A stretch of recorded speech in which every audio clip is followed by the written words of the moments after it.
할렐루야. 하나님 여러분을 사랑하십니다. 오늘 하나님께서 말씀 통해서 우리에게 은혜 주시길 원합니다. 사도 바울 이후에 기독교 역사에서 사도 바울 다음 가는 위대한 하나님의 사람, 또 가장 뛰어난 그런 신학자, 이렇게 평가받는 그런 사람이 한 사람이 있어요. 특별히 여러분 이름은 많이 들어보셨을까요? 어거스틴이라고. 가톨릭에서는 이를 높여서 성자, 성 어거스틴 이렇게까지 부르는데, 아무튼 이 어거스틴 정말 기독교의 역사에서 이제 사도는 아니지만 그 이후에 가장 탁월한 하나님의 사람으로 그렇게 인정을 받고 또 그렇게 높임을 받는 그런 인물이죠. 또 혹시 개인적으로 그의 저서 중에 하나님의 도성이랄지, 특별히 또 참회록은 전 세계적으로 유명하잖아요. 그런 책을 읽어보셨을지 몰라요. 그 책을 저도 읽어봤는데 참 크게 찔림이 되고 큰 은혜가 되고 그랬던 것을 기억합니다. 그런 이 어거스틴이 바로 그런 사람으로 변화되는 결정적인 말씀이 오늘 우리 로마서 13장 11절로 14절 말씀이에요. 우리가 잘 아는 그 기도의 여인으로 유명한 그 모니카, 어머니가 모니카예요.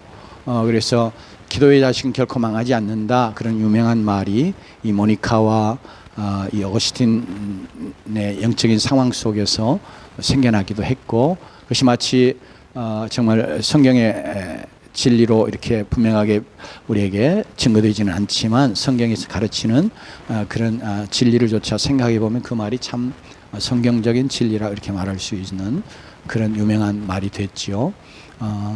특별히 왜 그런 말이 나오게 됐냐면, 이 경건한 어머니 모니카와 함께 어거스틴이 어렸을 때 신앙 생활을 했어요. 그러다가 이제 청년이 되면서 이제 청년의 막 이 끌어오르는 그런 혈기방장함이 있잖아요. 그러면서 이제 이 어거스틴이 특별히 이 학문적인 탐구하는 그런 열정이 강했어요.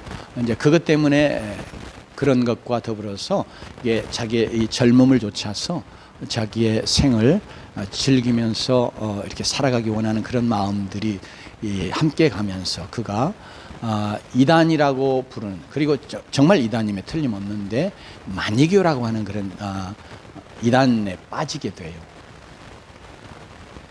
그 마니교는 이제 그 헬라 철학의 이원론 사상이 들어오면서 그걸 잘게 성경과 버무려 가지고 생겨난 3세기 즈음 해서 생겨난 그런 이단 종파인데요. 이게 이제 영은 선하고 육은 악하다. 이게 이제 헬라 철학의 이원론 사상이거든요. 이게 이제 마니교도 이걸 받아들여 가지고 영은 선해, 근데 육은 악해. 그러니까 가만히 생각해 보니까 영은 선하다고 생각이 되는데 악한 육체 안에 영이 들어 있다고 생각하는 거예요.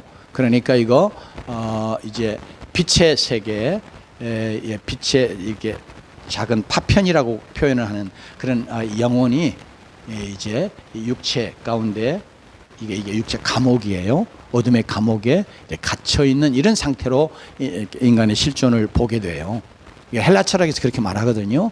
그런데 그래서 그러면 구원이 뭐냐 그럴 때 이 어떤 지혜로 말미암아, 영지주의도 비슷한데 지혜로 말미암아서 육체에서 벗어나는 거, 이게 구원이다 이렇게 가르쳐요. 그래서 마니교가 주로 이제 금욕하는 그런 생활을 아주 강조합니다. 왜 이제 이 악한 육을 잘 아주 다스리고 막 고행하고 이렇게 해야 한다고 생각을 한 거예요. 그래서 이제 금욕주의 생활을 굉장히 강조하는 그런 이단이 되기도 했는데, 그러나 이렇게 육이 악하다고 하는 것 때문에 이제 그러나 영은 선해. 그래서 영과 육은 본래 우리가 성경이 가르쳐 주는 것처럼 한 존재, 한 인격을, 하나님의 형상된 한 인격을 만드는 그런 게 아니에요. 선하고 악한 게 같이 있지만 이건 같이 할 수 없는 존재란 말이에요. 그래서 이 어떤 또 그 이단 만이교 가운데서도 뭐 영주주의도 그러지만 이제 이 만이교 속에서 어느 한 분파 같은 경우는 이런 사상이 잘못된 것이 생겨났어요. 이게 영은 선하지만 육은 악하. 그러니까 이 약한 육체가 선한 영에게 어떤 영향을 미칠 수 있는 게 아니야. 이렇게 생각을 해가지고 그러니까 육체로는 육체의 그 타락한 본성을 좇아서 마음껏 죄짓고 타락해도 즉 방종한 삶 우리의 본문 속에 나오지만 뭐 음란이나 방탕함이나 뭐 이런 것들이 있죠. 이런 삶을 살아도 영에는 아무 전혀 영향을 주지 않아. 관여할 수 있는 게 아니야. 이렇게 생각하면서 극단적인 방탕애로 나아가는 그런 이렇게 분파도 만이교 안에서 있었어요. 그러니까 아마 어거스틴이 아마 그쪽으로 쫓아간 것 같아요. 그래가지고 만이교에 빠지면서 어거스틴이 엄청난 방탕한 생활을 해요. 그래서 이제 성적으로 굉장히 이렇게 문란하고 많은 여자들을 이제 함께하고 이제 이런 삶을 살아. 그러니까 굉장히 인생이 처음에는 즐겁고 정말 멋있고 행복한 것 같잖아요. 그런데 그렇게 하면 할수록 더 영적인 그런 갈증과 또 더불어서 양심이 하나님이 심으신 양심이 그의 마음에 늘 이렇게 불안과 가책을 갖게 하는 거예요. 그래서 늘 그런 삶을 살아가면서도 한편으로는 늘 이렇게 양심의 가책으로 힘들어하고 좀 이제 고뇌하는 이제 이런 상황 속에 그가 처해 있었는데 그가 집에서 어느 날 이렇게 낮잠을 자는데 밖에서 이제 아이들이 막 놀다가 아이들이 막 자기들끼리 하는 말인데 이게 어거스틴에게 막 들려오는 거예요. 하나님이 그 어린아이들을 사용하셔서 그렇게 말씀하셨겠죠. 놀고 있는 아이들이 책을 펴서 읽어라. 책을 펴서 읽어라. 자꾸 이렇게 막 반복해서 밖에서 아이들이 막 그 소리를 지르는 거예요. 그게 잠자다가 잠결에 그 소리를 듣는데 깜짝 어거스틴 놀랐어요. 그래서 깨어났습니다. 그래가지고 책을 읽으라고 그러는데 보니까 곁에 성경책이 있는 거예요. 왜 어머니 어렸을 때 어머니와 함께 신앙생활을 했기 때문에 성경책은 여전히 있는 거예요. 그래서 마침 성경을 딱 펴고 보니까 이 로마서 13장 11절부터 14절 말씀이 탁 눈에 들어왔어요. 그래서 읽어보니까 오늘 말씀하는 것처럼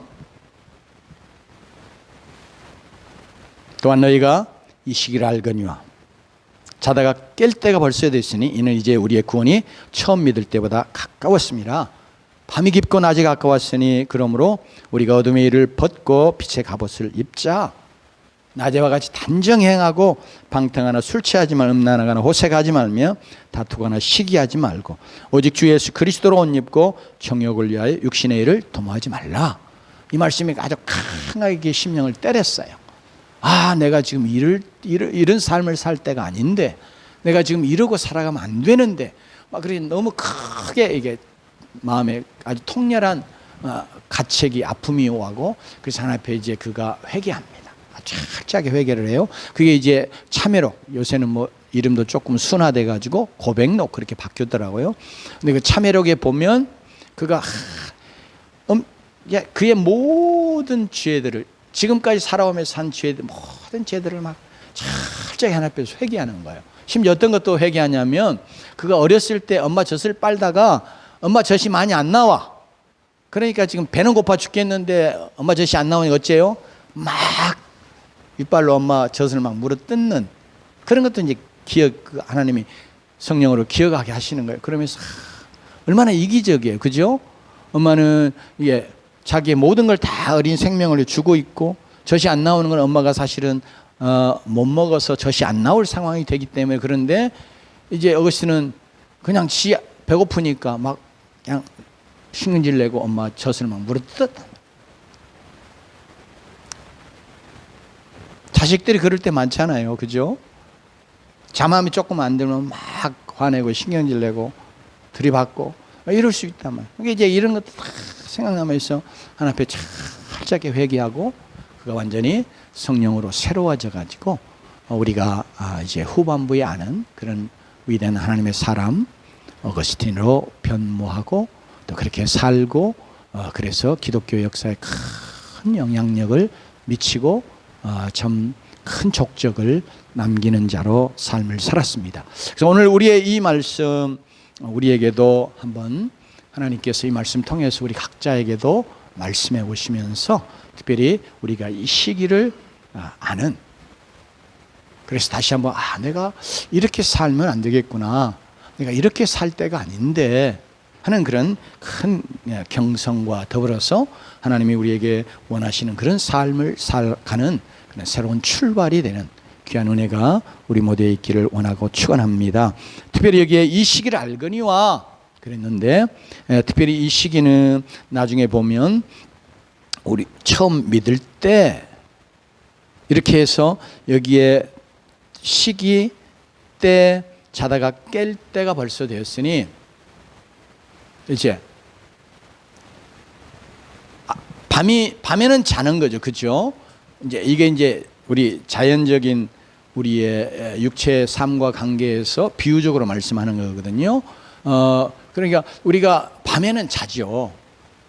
그리고 낮이 해가 떠. 그럼 어때? 우리가 벌떡 일어나야죠, 그죠? 이게 지금 내가 이렇게 늦게까지 자고 뒹굴 때가 아니지. 그리고 바뀌어야 되잖아요. 그러니까 사실 그런 것을 염두에 두고 영적으로 우리가 하나님 앞에서 지금 이 때가 어느 때인가 하는 것에 대한 인식을 갖고 경성하는 그런 자가 되기를 원하고 오늘 사도 바울이 이 말씀 통해서 우리에게 말씀해 오고 계십니다. 특별히 이 때는 혹은 시기, 이게 지금 헬라 원문에는 우리가 24시간 1년 365일 누구에게나 똑같이 있어서 그냥 지나가는 이런 시간을 크로노스라고 부르거든요. 그런데 성경에는 또 다른 시간에 관한 용어가 하나 있는데 그건 카이로스라고 하는 용어가 있어요. 이건 뭐냐면 그냥 똑같은 때가 아닌 특별한 시간, 아주 뜻깊는 때, 특별한 때, 참 의미 있는 시간, 이런 의미로 쓰이는 거예요. 그러니까 우리도 가끔 이제 이렇게 보잖아요. 내가 그때 그렇게만 안 했더라면, 이렇게 어떤 후회하는 그런 돌아보는 그것이 몇 월, 며칠, 몇 날, 몇 시, 그게 중요한 게 아니고 어느 그 시점에 내게는 그게 너무 중요한 시점이었단 말이에요, 내 인생에.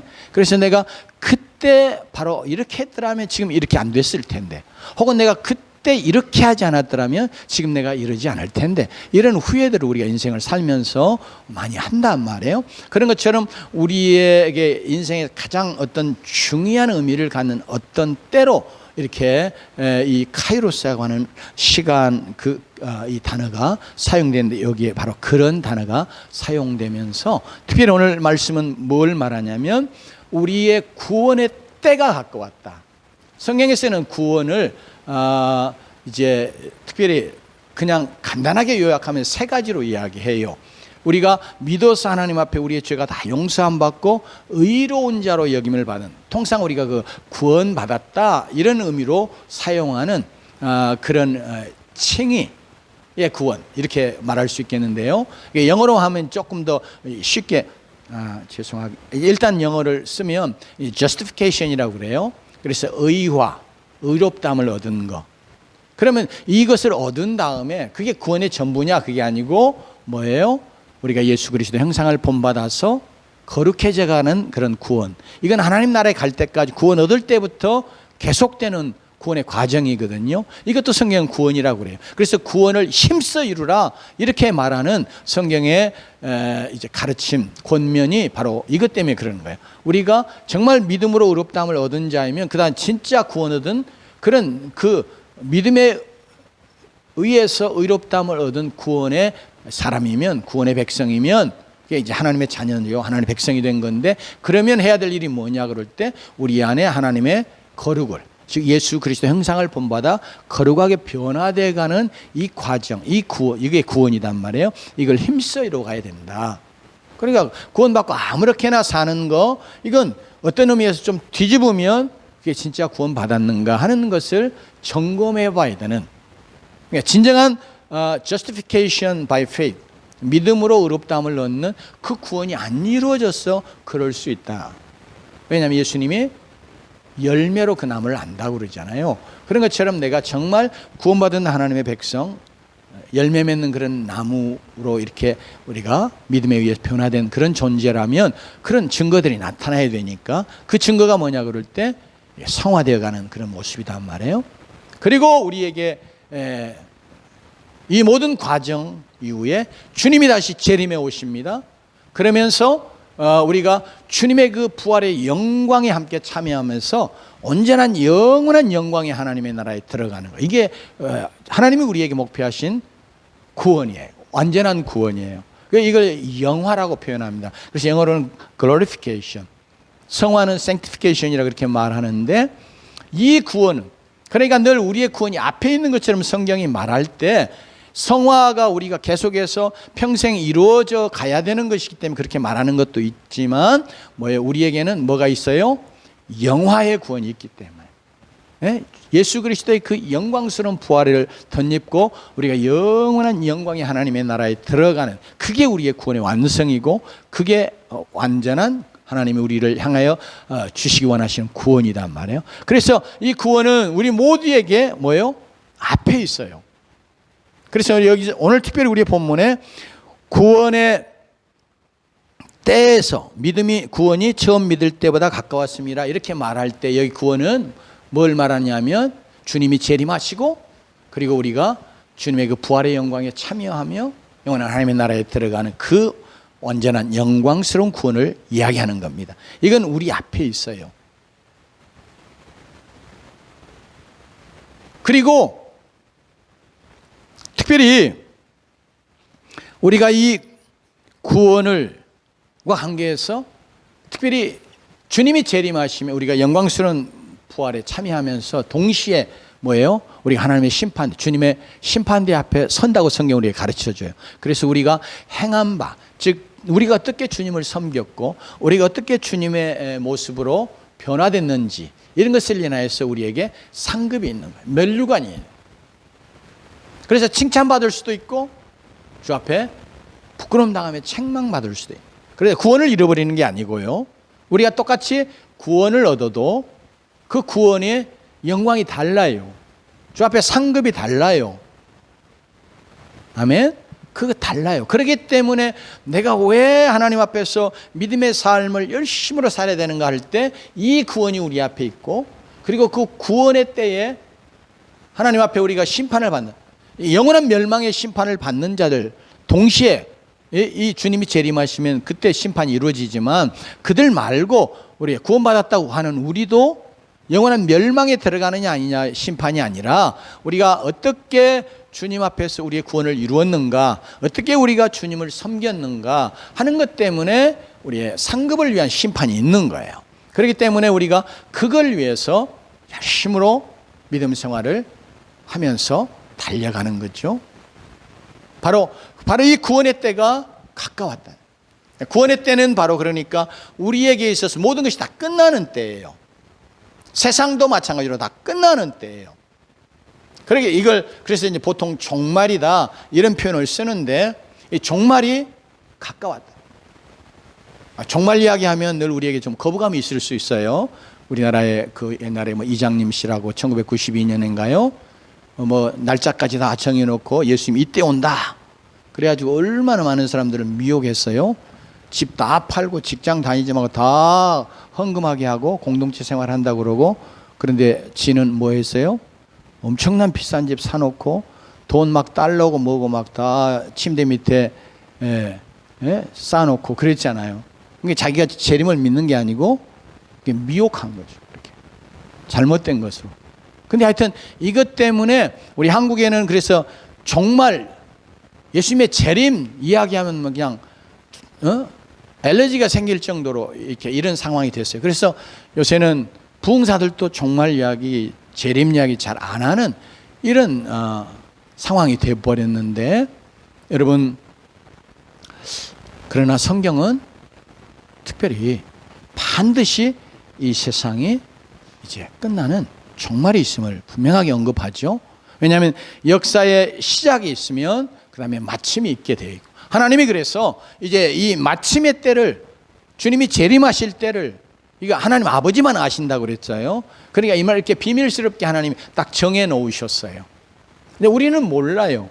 그러니까 우리가 아이고 정말 재림 그러면 지금 벌써 예수님 때 그렇게 그 말 하기 시작하고, 사도 바울도 그 이야기하고, 그리고 벌써 몇 년이 흘렸어요? 2000년 가까이 흘렀잖아요. 근데 무슨 또 정말 이렇게 초대교회 중에도 그런 자들이 있었단 말이에요. 아니 무슨 정말 이야기하더니 지금까지 뭐 아무것도 없네. 이제 그런 자들이 있었는데, 여러분, 종말은 주님이 재림하시기 위해서 이제 정말 우리의 구원의 완성을 위해서 정해놓으신 그 때가 있어요. 그러면 그 때가 정해지면서부터 다 종말이에요. 왜냐하면 주님이 오시면서부터 성경은 예수 그리스도가 초림하여 오시고 우리의 구원을 위해 십자가 지시고, 그래서 우리의 구원을 이루시고, 그래서 그를 믿음으로 구원받고 못 받고, 이게 구원과 심판의 갈림길에, 그때부터 이게 이제 종말이거든요. 그런데 사도 바울은 그래서 이 종말을 마치 데살로니가서에서는 이랬어요. 이렇게 임신에 대해서 관계에서 이야기했어요. 주님의 재림, 주님의 다시 오심이 마치 임신한 여인에게 해산하는 고통이 임하는 것처럼 갑자기 오시는 주님의 재림이 갑자기 이루어질 것을 우리에게 경고하면서, 우리가 그러기 때문에 깨어서 준비하고 사는 자들이 되라, 이제 이런 의도로 그 말씀하셨거든요. 생각해 보세요. 그러니까 지금 임신 초기, 그것도 임신이에요. 그죠? 배도 안 불러. 근데 우리 지하철에도 가보면 그 배 안 부른 여자들도 거기 앉을 수 있게 산모석 다 해놨잖아요. 아니 내가 산모석에 앉아 있다가 여기에 지금은 임신한 이게 뭐도 주잖아요. 그래서 이게 딱 붙이고 왔어. 배도 안 부른데 무슨 임신이냐? 우리 그럴 수 있어요? 임신 초기도 임신이단 말이에요. 그런 것처럼 이렇게 사도 바울 때는 마치 임신 초기와 같다고 그렇게 표현할 수 있죠. 그러면서 오늘 우리는 벌써 2000년의 세월이 흘렀는데 더 어째요? 마치 아홉째 달, 언제 산통이 올지 모를 그런 아주 급박한 그런 상황이라고 표현할 수 있을 만큼 그런 때예요. 그렇기 때문에 오늘 이 말씀 통해서 우리는 초대교회 성도들도 다 그 당시에 바로 이렇게 주님의 재림에 대해서 다 이렇게 기대하고 기다리고 소망하고, 그러면서도 주님이 오시면 내가 어떻게 주님 만날까, 이런 생각 때문에 늘 경성하는 자들이 돼야 했거든요. 마치 주님이 비유 속에 주인이 멀리 갔다가 돌아오면 언제든지 주인을 맞이하도록 늘 깨어 있는 종처럼 되라고 주님은 그런 권면하셨죠. 마치 그런 자세로. 그래서 우리가 하나님 앞에서 그냥 오늘 우리의 때는 사도 바울 때에 비하면 더 훨씬 주님의 재림이 종말이 가까운 줄로 믿습니다. 그러면서 또 우리가 그렇게 주님의 재림을, 일반적인 주님의 재림, 세상의 종말을 생각하지 않아도, 제가 조금 나이 들어 먹어보니까 내가 벌써 이렇게 나이를 먹었네. 여러분 다 똑같을 거예요. 나이 좀 드신 분들은 내가 언제 이렇게 나이 먹었지? 그러면서 어째요? 내가 얼마나 살까? 그런 생각도 안 해서 제가요. 실제로 그래요. 우리가 언제 죽을지 모른단 말이에요. 제 고등학교 동창, 고등학교 3학년 때의 동창 그런 이 단톡방이 있는데, 제가 이제 참여는 못해요. 같이 늘 한 달에 한 번씩 모여가지고 술 먹고 뭐 하고 다 하더라고요. 그 전에는 제가 이제 대학교 처음 들어가서는 이 같은 서울대학에 입학한 친구들부터 시작해서 자꾸 이렇게 모임을 갖고 가서 이렇게 복음을 전해서 어떻게 하든지 예수 믿게 하려고 이렇게 만남을 가졌는데, 이게 수가 많고 모이면 다 하는 이야기가 뭐예요? 뭐 술 먹고 막 이렇게 이런, 이제 그게 자랑이요. 가오 잡는 뭐 그런 거예요. 건수가. 그래서 뭐 또 안 좋은 뭐 여자 이야기랄지, 그리고 또 만나면 이제 실제로 그 당시에는 이렇게 다방에서 다 담배 피우고 그랬단 말이에요. 다 담배 피우고, 이게 개인적으로 복음을 전할 수 있는 상황도 안 되고, 또 만나도 자꾸 이제 모든 생각들이 다 이 세상적인 이런 것에 가 있으니까 이게 복음이 안 들어가요. 그래서 내가 이런 시간을 갖는 것이 하나 앞에 유익하지 않구나, 헛되구나. 그래가지고 이렇게 안 만나기 시작했고, 이제 고등학교 이렇게 이제 동창들도 그래서 또 목회하고 또 목사니까 이렇게 자기 몸을 못 갖고, 지금도 근데 단톡방은 있어요. 계속 이렇게 모여서 이제 물론 뭐 술이야 많이 안 먹겠지만 그래도 다 술 먹고 뭐 좋았는 여튼 이제 그런 이야기 쫙 올라와요. 근데 그들에게 만나서 복음을 전하는 것 자체가 이게 쉽지 않은 이제 이런 상황 속에 있는데, 오늘 특별히 말씀이 우리에게 하나님 앞에서 정말로 우리가 이제 나이 들어가면서 이렇게 그런 동창들도 이렇게 올라왔는데, 아무개가 골프 치고 와가지고 잠시 소파에 앉아 있다가 그냥 좀 피곤하네 하고 잠깐 누웠는데 그냥 세상 떠났다, 이런 이야기도 이렇게 올라오는 거예요. 왜? 그러면 개인적으로 우리가 이게 나이 들어서 뿐만 아니라 뭐 젊은 사람도 갑자기 죽을 수 있잖아요. 그런데 이제 특별히 나이 들어가면서는 더 우리의 생명이 언제 끝날지 모른단 말이에요. 그러니까 이런 어떤 위기의식을 갖고 내가 언제 내 생명이 끝날지 모르는데, 그러면서 그런데 내가 이렇게 계속해서 살아야 될까? 오늘 하나님께서 그렇게 말씀하시기를 원하시는 그런 의미도 여기에 있는 줄 알아요. 그러니까 우리의 일반적인 구원, 주님이 재림하시고 우리가 부활의 영광에 동참하는 때가 어느 때보다도 우리에게 가까운 줄로 믿습니다. 뿐만 아니라 우리가 나이 들어가면서 이제 내 생명이 이 땅에 있을 날이 더 훨씬, 우리 죽음은 이미 하나님 앞에 정해져 있어요. 우리는 아무도 몰라요. 그러나 분명하게 아는 건 뭐예요? 내가 더 훨씬 죽을 날이 가까워졌구나 하는 것은 부인할 수 없잖아요. 그렇기 때문에 오늘 이 말씀을 통해서 우리가 일반적인 종말이건 혹은 개인적인 종말이건 이런 이렇게 위기의식을 갖고 하나님 앞에서 내가 지금 어느 때인데, 내 나이가 지금 어느 상황인데, 이제 이거 생각하면서 하나님 앞에서 우리가 한번 경성하는 그런 은혜가 있기를 원합니다. 그러면서 특별히 그러면 내가 이게 특별히 사도 바울은 이 말씀 통해서 이제 정말 구원의 때가 가까웠으니, 즉 이것을 낮이라고 표현하고 있어요. 밤이 깊고 낮이 가까웠으니 그러면 어떻게 할 것이냐. 우리가 이렇게 구원의 때에 대해서, 구원의 때가 정말 종말이 가까운 것을, 주님의 재림이 가까운 것을 알면, 우리의 구원의 완성이 가까운 것을 알면, 그럼 우리가 어떻게 할 것인가. 마치 임신 이야기 이미 했지만, 여러분 임신 초기도 임신이고 임신 8개월, 9개월도 임신이다. 그러면 9개월쯤 가면 어째요? 이제 준비하잖아요. 그죠? 어떻게, 이제 언제 이게 산통이 올지 모르고 내가 언제 애 낳을지 모르니까 더 조심하고, 그러면서 또 특별히 이제 아기 낳으면 아기가 입어야 될 옷도 사고 뭐 여러 가지 다 준비한단 말이에요. 미리미리 다 준비하잖아요. 그런 것처럼 오늘 말씀은 정말 주님의 때가 가까운지를 우리가 인식하고, 그러면 그런 인식 가운데 우리는 그럼 어떻게 할 거냐. 그럴 때 오늘 말씀이 우리가 어둠의 일을 벗고 빛의 갑옷을 입자. 이 어둠의 일은 죄악의 여러 삶, 행함 뭐 이런 것들을 다 이렇게 포괄적으로 포함해서 하는 말이에요. 그 밑에 이제 구체적으로 어둠의 일에 대한 이야기가 나오고 있습니다. 그래서 우리가 이제 내가 주님의 재림이 가까웠으니 내가 언제 주님 부르심 받을지 모르는데, 내 생명이 언제 끝날지 모르는데 이렇게 계속해서 이렇게 살면 안 되겠구나. 그래서 어떻게 해요?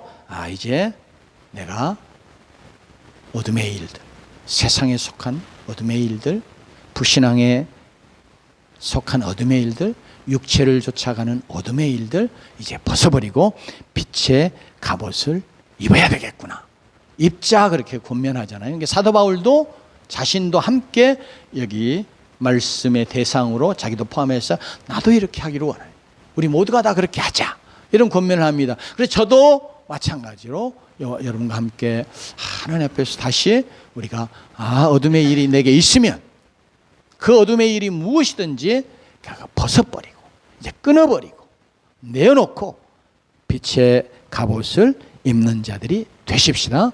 이 갑옷이라고 하는 용어를 쓴 것은 뒤에 이제 그리스도로 옷 입고 옷과 같은 그런 것인데, 특별히 우리 구원받은 백성들, 하나님의 자녀들은 다 영적인 싸움하는 존재들이거든요. 우리가 예수 믿어서 구원받고 하나님의 자녀가 되면서부터 우리는 어둠의 권세에서 어디로요? 하나님의 사랑의 아들의 나라로 우리가 적이 옮겨지면서, 그러면 이제까지 자기 밑에 있던 자가 접천으로 갔어요. 예를 들면 깡패들 세계 생각해 보세요. 자기들 밑에 있다가 혹은 다른 패거리로 가거나 자기들 밑에 있다가 이제 개과선천하다시피 해서 나 이제 이런 삶 안 살아야 되겠다. 그러고 이제 정말 바르게 선하게 살아보고, 그러고 이제 그 무리를 나오면 어째요? 깡패들이 그냥 놔두나요? 엄청나게 괴롭히잖아요. 그런 것처럼 우리가 영적으로 우리는 사단의 권세에 이렇게 속해 있던 자들 있다가 우리가 예수 믿어서 이제 하나님의 아들의 나라에 옮겨진 하나님의 백성이요 하나님의 자녀가 된 줄로 믿습니다. 그러면 바로 우리가 그렇게 우리의 적이 옮겨간 것 때문에 우리는 영적인 싸움이에요.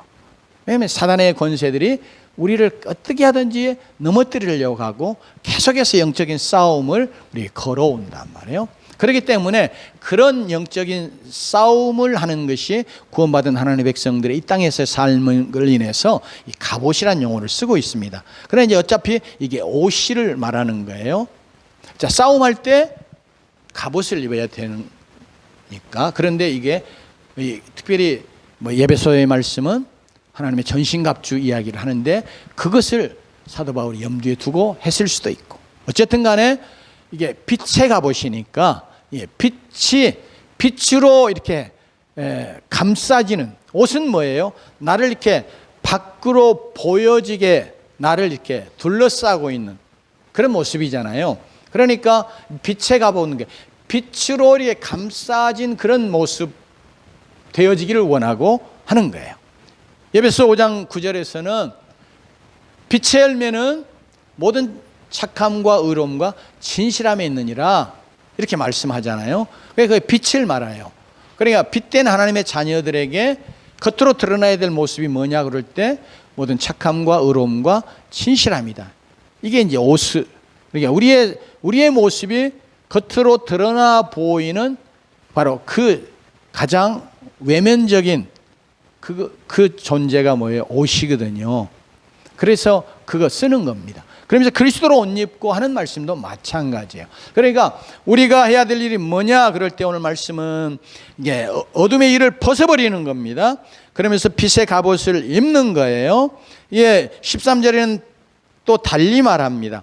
이게 낮에와 같이 단정하게 행하는 거, 앞에 빛의 갑옷을 입는 거하고 사실 같은 의미를 가지고 이야기한다고 다른 표현이에요.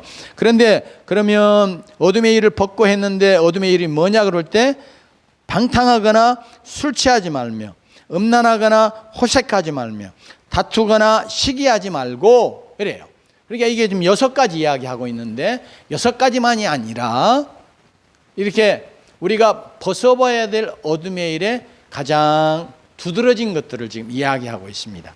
특별히 방탕하거나 술 취하지 말며, 이게 방탕은 뭐냐면 이게 우리 금요일 날 철야기도 하고 하기 전부터 그렇지만 하고 갈 때 보면 막 거의 12시가 되도록 막 여기 막 돌아다니면서 소리치고 뭐 그냥 막 시끄럽게 떠들고 하는 사람들 상당히 많아요. 젊은 사람들 중에.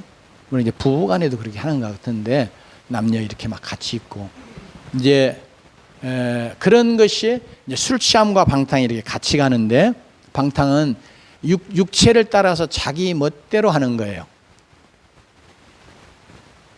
어둠 속에 있으면 우리가 내가 어느 방향으로 가고 있는지, 어디로 가야 될지 잘 모르잖아요. 그러니까 삶의 어떤 바른 방향, 그런 목적 없이 그냥 막 자기 하고 싶은 대로 마음껏 하고 살아가는 거, 이거 세상에서는 가장 멋지다고 생각하고, 그것이 행복하고 정말 자유로운 삶을 사는 거라, 이제 이런 잘못된 생각들이 있잖아요. 그래서 방탕이 제일 먼저 나와요. 그러니까 이건 안 믿는 사람들 세계에서는 이게 제일 멋있는 거예요. 내가 내 마음대로 하고 싶은 대로 하고 살아가는 거, 이게 이제 방탕인데, 이게 제일 행복하고 자유롭다고 생각하는 거예요. 그러면서 이제 술 취함이 같이 가는데, 특별히 진짜 문자 그대로 이 술 취함을 이야기하고 있기도 해요. 왜냐하면 특별히 로마 시대에 그러고, 특별히 우리나라의 그 음료수 중에 바카스 있잖아요. 바카스가 그 헬라 신들 중에 술주자, 주신, 술신, 이 이름이 바카스예요. 거기서 따온 건데, 그래 우리가 정말 우리의 구원의 주 되시는, 우리의 주인 되시는 주님 말고 술주자 주님을 섬기는 자들 많잖아요. 그래 내가 혹시라도 내가 하나님 앞에서 하나님이 원하시는 삶 말고 내가 내 마음대로 막 살아가는 그런 삶을 살고 있으면, 오늘 말씀이 방탕하지 마라 하는 말씀 내가 새겨 듣고, 내가 지금 이렇게 살면 안 되겠구나 하고 하나님 앞에서 깨닫고 이것을 버리는 그런 결단이 있기를 주님으로 축원합니다. 뿐만 아니라 술이 너무 좋아가지고 술에 취하고 끌려다니는. 왜냐하면 그 당시에 바카스 이게 주신을 섬기면서 기념하면서 하는 그런 축제도 있었어요. 그러니까 시대적으로 사람들이 막 술을 잔뜩 먹고, 그래서 너무너무 술 취하면 막 정신없잖아요. 그러면서 이제 막 온 거리를 그냥 휘짓고 다니고 소리 지르고, 이제 이런 모습, 이게 이제 술 취한 것의 모습이거든요. 그러니까 실제적으로 술 취한 것을 이야기하면서 동시에 우리의 삶이 그런 것처럼 이 세상의 것에 막 취해가지고 흥청거리고 휘둘리고 살아가는 것을 비유적으로 이 말씀 속에 담고 있기도 합니다. 그래서 방탕하고 술 취함이 거의 짝으로 같이 가요. 여러분, 이 술 취함에서 벗어나는 그런 은혜가 있기를 주님으로 축원합니다. 그러면서 음란하거나 호색하지 말며, 음란은 이렇게 무절제한 성생활을 말하는 겁니다. 어거스틴이 그랬잖아요. 젊었을 때 만이교에 빠지면서 동시에 그의 삶이 그냥 육체의 그 성적인 욕망을 쫓아서 막 살았어요. 그래서 나중에는 그가 그렇게 주 앞에 회개하고 돌이키기 전에 알았던 그런 많은 여자들이 길 가다가도 그냥 자주 마주쳤대요. 그래가지고 아이고 어거스틴 하면서 막 친근히 하고, 그래서 그것 때문에 굉장히 힘들었다고 그러죠. 그럴 만큼 그렇게. 근데 이것이 꼭 실제적으로 우리가 불륜이라고 말하는 그런 음란이 아니라 할지라도, 요새는 여러 매체들을 통해서 이게 이런 성적인 문란함이나 그 다음에 이제 호색이 같이 가는데, 이렇게 성적인 어떤 정욕에 이게 끌려가는 거, 이제 이런 것들을 지금 같이 말합니다. 그래서 우리가 크리스천들이 특별히 마지막 때가 되니까 이런 부분이 더 우리 크리스천들이 잘 유혹받고 이것에 빠지게 만들고 이런 것에 매여 살게 하는 데 있어서 우리가 참 그런 쉬운 그런 우리의 영적인 환경 속에 우리가 처해 있기 때문에 우리 자신을 돌아보면서 이게 음란이나 호색하는 거, 이거 하나님 앞에서 이제 내어놓기로, 끊어버리기로 그렇게 결단하면서, 또 다투거나 시기하지 말고, 이게 이제 쟁투하는 거 이제 그렇게 표현할 수 있는데요. 다투는 거 뭐냐면 자기의 육체적인 욕망을 위해서 자기의 이기적인 그런 것을 자기가 취하기 위해서 이렇게 다투는 거 말하는 겁니다. 그리고 시기하는 거, 내게는 없는데 저 사람에게 있는 거. 그것이 미모일 수도 있고 재물일 수도 있고 뭐 권력일 수도 있고 뭐 어떤 무엇일 수 있는데 그거 내게는 없는데 저 사람에게 있어요. 그러니까 어째요? 막 속으로 시기하는. 자, 이런 것 때문에 우리 하나님의 백성들이 그렇게 살지 아니할 것을 우리에게 권면하면서 그리스도로 옷 입고, 다시 한번 이제 육신의 일을 도모하지 말라. 앞에서 말했던 13절의 모든 내용들이 다 육신의 일을 말하는 거거든요. 그러니까 그리스도로 옷 입으라 이렇게 명령하고 있습니다. 여기서 옷 입으라고 하는 건 다시 말하면 그리스도로 옷 입으라고 하는 것은 그리스도를 닮아서, 즉 그리스도의 인격과 성품을, 그의 삶을 우리가 이렇게 닮아가는 그런 삶을 살아가기를 원하는 겁니다. 특별히 사도행전에서 11장에 보면 안디옥 성도들을 처음으로 그리스도인이라 이렇게 불렀다고 말합니다.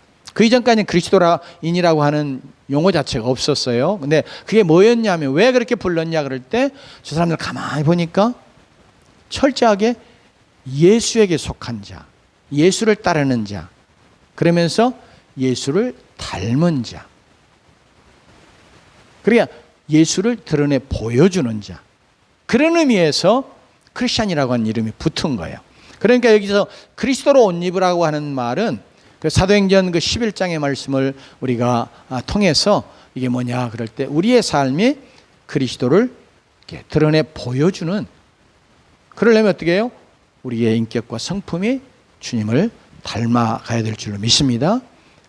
그런 자로 살아가라. 그래서 사람들이, 세상 사람들이 우리를 보면서 진짜 저 예수 믿는 사람답다. 진짜 예수 믿는 사람이네. 예수 믿으면 저렇게 되는가 보다. 예수님이 저런 모습인가 보고. 저들이 말하는 예수는 그런 분이신가 보구나. 이렇게 예수님을 이렇게 드러내 보여주는 그런 점에서 예수에게 속한 자요, 예수를 따르는 그런 의미에서의 그리스도인, 이렇게 부름받는 그런 자로 살아갈 것을 오늘 말씀이 권면하는 그런 의도에서 그리스도로 옷 입으라 이렇게 말씀하고 있습니다. 우리 모두 다 다시 한번 이때를, 바로 오늘이 하나님 앞에서 내가 자다가 깰 때구나, 내가 이렇게 살 때가 아니구나, 정말 나의 구원의 때가 참으로 가까이 왔구나, 이런 자각을 갖고 경성하면서 하나님 앞에 내가 빛의 갑옷을 입고 단정히 행하며 무엇보다도 그리스도로 옷 입는 자로 살아가리라, 이렇게 다짐하고 하나님 앞에서 그렇게 살아가는 것이 오직 성령이 우리 안에서 일하시는 걸 통해서 이루어지잖아요. 그렇기 때문에 성령 하나님 내 안에서 정말 내가 그리스도를 닮아가는 자 되게 해주시고, 내 삶이 그리스도를 닮아서 그리스도를 드러내는, 그래서 세상 사람이 나를 보고 예수 믿는 자답다, 예수 믿으면 저렇게 되는구나, 예수님이 저런 분이시구나, 이렇게 드러나 증거됨으로 우리 예수 그리스도가 뭐예요? 구원자잖아요. 예수 그리스도, 예수가 구원자라는 뜻. 그래서 구원자 되신 예수 그리스도를 세상이 발견하고, 그래서 구원에 이르고 주께로 돌아오고, 그러면서 하나님 앞에 영광을 돌리는 그런 존재로 하나님 앞에 살면서 쓰임받는 그런 주의 백성 다 되는 은혜가 여러분 모두에게 있기를 주의 이름으로 축원합니다. 기도하십시다.